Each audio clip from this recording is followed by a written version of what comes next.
الرحمن الرحیم، میرا نام سمینہ عمران ہے اور مجھے ڈینگی سے بہت ڈر لگتا ہے، اس لیے کہ میرے پیارے سسر کی جو ڈیتھ ہے نا وہ ڈینگی سے ہوئی تھی۔ میرے دیور کو ڈینگی ہوا، میرے خاندان میں میری بہنوں کو ڈینگی ہوا، اور یقین کریں کہ ڈینگی اتنا ڈینجرس ہے کہ اس کے بعد انسان کے اندر جو ریزسٹنس ہے نا وہ بہت کم ہو جاتی ہے، پلیٹلیٹس ایک دم ڈاؤن ہو جاتے ہیں اور اس کا اثر کئی سال تک انسان کی باڈی پر رہتا ہے۔ جو بوڑھے لوگ ہیں ان کی تو زیادہ تر ڈیتھ ہو جاتی ہے اس سے، کیونکہ ان کی باڈی میں ریزسٹنس اتنی کم ہوتی ہے، امیونٹی لیول کم ہوتا ہے کہ وہ اس کو برداشت نہیں کر پاتے۔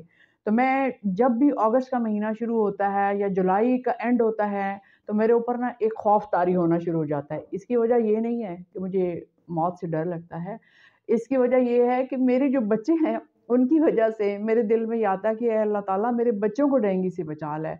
تو میں پھر اس کے لیے یہ کرتی ہوں کہ جولائی کا مہینہ شروع ہوتا ہے تو میں گھر میں اسپرے کرنا شروع کر دیتی ہوں اور تمام ایسی احتیاطی تدابیر میں اپناتی ہوں جن کی وجہ سے ڈینگی کا جو خطرہ ہے وہ کم سے کم ہو۔ پانی کہیں بھی میں پڑا ہوا جو ہو اس کو فوراً وائپر مارتی ہوں، میں ارد گرد دیکھتی ہوں کہیں پہ پانی جو ہے وہ ایسا تو نہیں کہ صفائی والی کام کر کے گئی ہے تو پانی ایک جگہ پہ رک گیا ہے۔ صفائی کا بھی بہت زیادہ خیال رکھتی ہوں اور میں کوشش کرتی ہوں کہ اپنے بچوں کو بھی یہ ٹریننگ دوں کہ اپنے کمروں میں ہر وقت کوئل بھی جلائیں، دیکھیں کوئی ماسکیٹو تو نہیں آ گیا یا کھڑکی تو نہیں کھلی رہ گئی۔ آپ کو بھی یہ تمام احتیاطی تدابیر اپنانی چاہیے اپنے بچوں کی اور آپ کی زندگی کے لیے۔ لیکن ایک آسان ٹوٹکا جو میں نے اختیار کیا ہے کافی عرصے سے، میں چاہتی ہوں کہ آپ بھی اس کو اختیار کریں تاکہ آپ کی اور آپ کے بچوں کی حفاظت ہو سکے، اور یہ بہت آسان ہے۔ میں نے ہر کمرے میں کچن میں ایک ایک پیاز لٹکایا ہوتا ہے، اور یہ نہیں کہ میں بالکل سامنے لٹکاتی ہوں کہ ہر آنے والا اس کو دیکھے، ایسا نہیں ہے۔ اس ٹوٹکے کے لیے آپ کو سرسوں کا تیل چاہیے، تیز گرم سرسوں کا تیل، اور اس میں آپ نے 10-12 جو لونگ ہے نا وہ آپ نے ڈالنے ہیں۔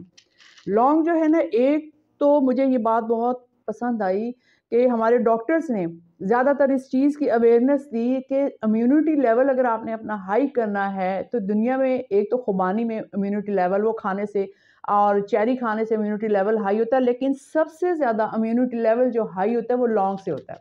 آپ اس کو چائے میں بھی ڈالیں، آپ کھانا پکاتے ہوئے 3-4 لونگ ڈال دیا کریں، آپ چاول پکاتے ہوئے 3-4 لونگ ڈالیں۔ آپ کے دانت میں درد ہے تو آپ اس کو گرائنڈ کر کے دانتوں کے نیچے جو ہے کاٹن کے ساتھ آپ رکھیں تو آپ کو آرام آ جائے گا، اور لونگ جو ہے بہت فائدہ مند ہے۔ مجھے جب کورونا ہوا تھا 3 سال پہلے تو میں نے اپنے ہر کھانے میں لونگ کا استعمال شروع کر دیا تھا۔ میں آج بتانا چاہ رہی ہوں آپ کو کہ ڈینگی سے کیسے بچاؤ ہو سکتا ہے۔ ابلتے ہوئے سرسوں کے تیل میں 10-12 لونگ آپ ڈال دیجئے، ان کو 2-3 دفعہ جب وہ بوائل ہو جائے تو آگ بند کر دیں، ٹھیک ہے؟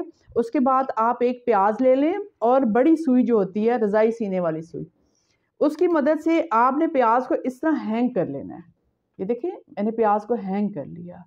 اس کے بعد آپ نے کیا کرنا ہے کہ وہ جو لونگ آپ نے بوائل کیے تھے آئل کے اندر، اس کے اندر اس کو نا بار بار ایسے ڈپ کرنا ہے۔ ڈپ کرنے کے بعد اچھی طرح سے نا چمچ سے نا اس طرف اور اس طرف آپ نے آئل لگا لینا ہے۔ جب آپ اچھی طرح آئل لگا لیں گے، اس کو آپ نے کسی بھی کیبنٹ کے باہر، یعنی کہ ونڈو اس کی جو ہے اس کے باہر آپ نے اس کو لٹکا دینا ہے۔ آپ اپنے بیڈ روم میں دروازے کے پیچھے اس کو لٹکا دیں، اور اس کی کوئی سمیل بھی نہیں ہے۔ اگر آپ یہ سمجھیں کہ پیاز کی سمیل آئے گی تو ایسا نہیں ہے۔